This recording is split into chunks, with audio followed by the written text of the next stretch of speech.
The gold rushes of the late 19th century left scars upon the landscape that are still visible today. Often in remote and extremely dense bushland, some of these scars are hard rock gold mines, where millions of ounces of gold was pulled from the earth.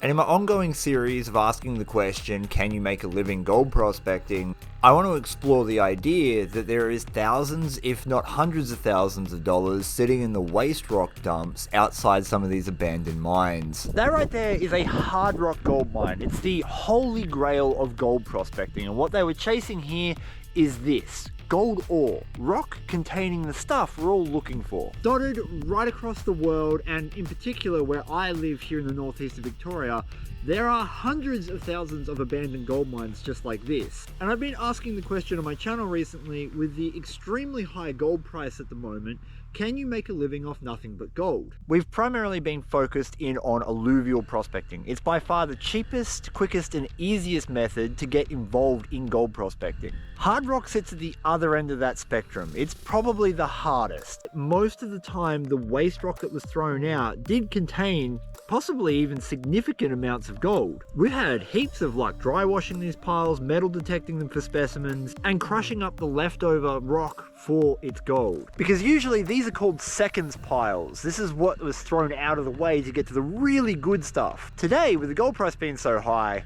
this could have a substantial amount of gold in it. In this area, the primary host rock was quartz. This is what carried the gold to the surface. Depending on where you live, it might not necessarily be in quartz. In fact, just half an hour from here, there's another completely separate gold field that utilizes sulfides instead of quartz. Now, you could use a very expensive metal detector like this. That metal detector as it sits is worth almost $10,000. It's not within the realms of most people doing this as a possible side income. But hard rock is difficult and it will cost you more to get going in. This time we're going to use the most basic of equipment to process this rock, which is going to be a dolly pot, which is going to set you back around 140 Australian dollars, or if you're able to weld one up yourself, it'll be a little bit cheaper. We're going to use a gold pan, we're going to use a panning tub, we're going to use a silica rated dust mask, and my friend, a bucket. This is pot luck. We've come to a gold mine that we know was a gold mine by our research. I'm using detector maps and earth resources, but you'll have your own government agencies that will be able to point you in the right direction. I'm not going to pick any quartz up off the ground. I'm going to use my eyes to identify the most gnarly looking pieces. The more mineralization and the more stuff that's going on inside the quartz, the higher the likelihood that you are going to find gold. This isn't always the case, but it tends to hold true, at least in this area. So you've got lots of pockets and bubbles with a lot of iron staining. The saying is, gold rides an iron horse. Iron and gold are closely associated when it comes to hard rock. So I'm going to look for pieces like this. And because we're using a dolly pot, I don't really want to collect massive, huge chunks of it like this, because it'll take me an incredibly long time to break down. I want to look out for smaller pieces like that, although that isn't messed up enough for my liking. Later on in this series, we're going to be tackling the same exact questions, except we're going to be using equipment that's designed for it. That means I'm going to go back over doing all of the same tasks using high bankers, river sluices, bigger gold pans, and professional level rock crushers. If you don't want to miss out on that video, consider hitting the subscribe button, because I think we're going to get some mad gold when it happens. By hand, this is probably a couple hours worth of crushing. With a machine, it's about 2 minutes. This is about exploring the idea of doing this as cheaply as possible. So we're going to commit through this time, and next time we're going to use a machine and we'll see what happens. In order for this to pay out, I would need to get about 1.5 grams of gold, and that is a tall order out of tailings with no metal detector and no way of fast processing. This really is a concept. In the right place, with the right gold mine and the right kind of seconds pile ore, you would definitely be able to do that. We've pulled 5 grams out of a single 20-litre bucket in piles just like this without a metal detector. But that's the exception to the rule, and it can take a lot of time to find those spots. We got McNuggets recently. We got a few things here, and they're all kind of important. The whole purpose of this is to do it as cheaply and as cost efficiently as possible, but cost efficiency loses us productivity. We're probably not going to get that 1.5 grams, as I said earlier, but this is the bare minimum you need to do hard rock gold mining. You're going to need a dolly pot, something like this. and a Stampy. My Stampy is just an iron bar. Some kind of gold pan. This is a 10-inch Mine Lab pan. It literally doesn't matter, but smaller typically is easier. And you're going to need a classifier. You can buy a classifier, but I would argue that almost everyone in the known Western world has a pasta strainer. Father? Oh, about to crush up some ore. And the last thing you're going to absolutely need is a mask that is rated for silica dust. This one's rated for silica and asbestos, which is kind of handy. And yes, I know I have a beard. And I know there's going to be a whole bunch of OH&S people out there that are going to ream me in the comments. I know I should be using a positive pressure mask. This is going to take a really long time. But Stampy's good at one thing. Stamping!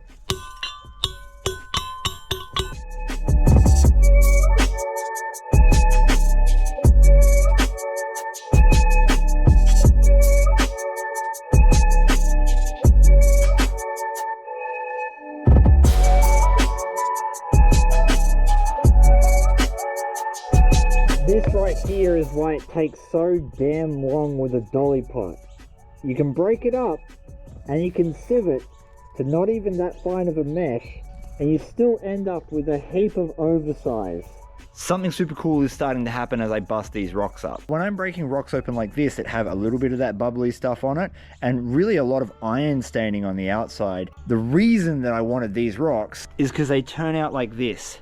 This silver material is all of your sulfides. This is the stuff ultimately that holds your gold, that brings it up to the surface. In fact, a lot of this silver material can end up coating your gold and you have to oxidize it away for it to be released. It's part of the reason that several gold mines in the region failed, because processing this stuff on a large scale is quite difficult. This here is a separate specimen and you can see it's in every rock. You got that nice oxidized brown staining. That's from the sulfides oxidizing out when it came in contact with water and oxygen. And when I busted that rock open to an area that hadn't received oxygen yet, this is what we get. For now, I am just going to take our very small sample that we've prepared and give it some water treatment. Remember, we're probably not going to see a Bonanza City. We are obviously hoping to find one. This is a test. There are thousands of mines that I could go to choose where I wanted to take my ore from, and this is one of them. So if we don't get a good result here, it doesn't mean that we're not going to keep trying and we won't be successful. But hard rock is difficult and it takes a long time to find the right spot. Typically, hard rock gold is extremely fine, even when you're on super rich veins. There are mines and localities around the world where it will be chunky, but in this case, it's most likely going to be so small we're not going to be able to see it without a macro lens. I'm thinking by the looks of this ore, we're going to see a lot of sulfides, and that's exactly what I can see. That is so much. That's all this gray material that's coming out now. There's a good chance that if we oxidize that with fire or an acid, that could release gold. So we're not going to throw this away even if we don't get visible free mill gold in it straight away. Man, that's a lot of sulfides. I can see why they were chasing this vein. Holy crap. Well, no, we do have gold. It's very fine though. Now, I don't think even with a macro lens you're going to be able to make out those dots, but I could clearly see 3 very tiny pieces of free mill gold. My thought is that most of the gold's going to be locked up in that grey sulfide, so we will have to do an oxidizing process to this to ensure we release anything that's trapped in there. We'll run a little bit of an experiment. I have here our 2 main pieces of heavily sulfided bits of potential gold ore, and we're going to add in a reasonable amount of the stuff we crushed, the finer material, and very carefully we are going to add some hydrochloric acid to it. The hydrochloric acid will actually just act as an oxidizing agent. We should pretty much see a reaction straight away, which we are. Ultimately, this will oxidize away most of the iron that's in this and reveal if there is any fine gold trapped within those sulfides. We were starting to decode a little bit of what was going on in this ore, and so I set about processing the not unsubstantial amount of gold ore I had left in my bucket. It's taken a million years, but I got it down to a rough crush. This is far from perfect, but it'll do. Sampling and processing are 2 vastly different things. This rough crush will give me a good idea if my sample across the entirety of the mine dump had any significant gold in it at all. If I was to process this, I would ensure that every single piece of rock was crushed down to talcum powder. Oh, as soon as it's wet, taking this thing off's the best. With a hint of gold in our earlier test pan, I knew we were likely to see more gold now that we had the entirety of the bucket crushed down. The problem with sampling across mine dumps and not from a singular vein is that you don't know what you're going to get, and sometimes you can get significant gold in one piece of ore and next to nothing at all in many others. If there is gold in here, we should see a little bit. Obviously, we've got a lot of sulfides, and this might be the reason that they stopped working that mine. That is good for us if we're able to get in there and process more of those second piles easily. Now, I'm expecting to see a lot of chunks of sulfide, which is exactly what we've got. Look at all these pieces. Quartz just loaded with heavy mineral. That is so much. Oh, is that a piece of gold right there? Oh, no way! There you go. That's one that's been flattened out by the dolly pot. So there is free mill gold in this. That's a good bit. It doesn't even want to sink through the sulfide, but let's give it a retap. Oh, it's all through it. It is all through it. Look at that. Alright, so we've got really good gold in this. That's... Hey, I was hoping for a result, but that's much better. So the whole bucket had something in it. When you do a tiny sample and we saw a couple of tiny microflakes, it gives you an idea that there could be gold in it. It's not until you do this that you really see it.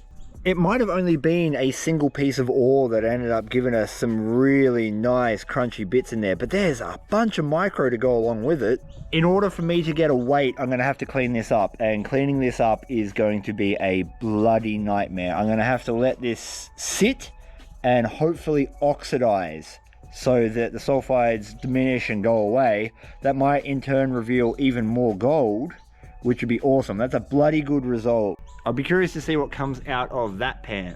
I left the ore to soak in the acid overnight before neutralizing it in the morning. In the larger material that I added acid to first, several small pieces of gold were released from inside those sulfides, lending even more weight to the idea that the sulfides were in fact coating the gold, and possibly the reason why this mine was abandoned. However, I was left with a lot of silver material that was completely unaffected by the acid. I'm not sure what this is at this point, and I need to do further testing, because it could be another type of either element or mineral, such as galena, which holds both silver and lead values, that might be worth mining. I also left my fully crushed down cons that gave us most of our gold to oxidize overnight in some light vinegar. The vinegar certainly oxidized certain materials within the ore crush, but I was still left with a pan full of silver material, lending even more weight to the idea that there might be a secondary thing that I could be mining alongside the gold. And so it turns out I'd stumbled upon quite the mystery.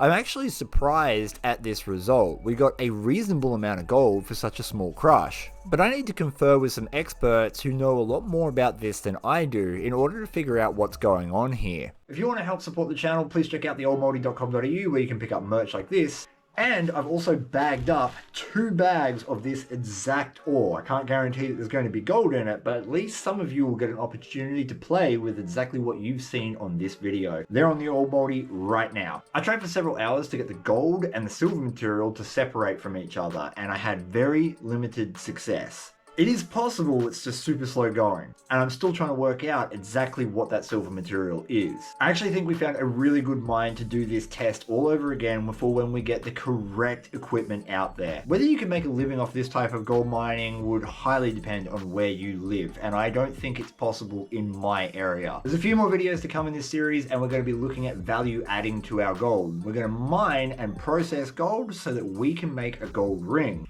What do you guys think?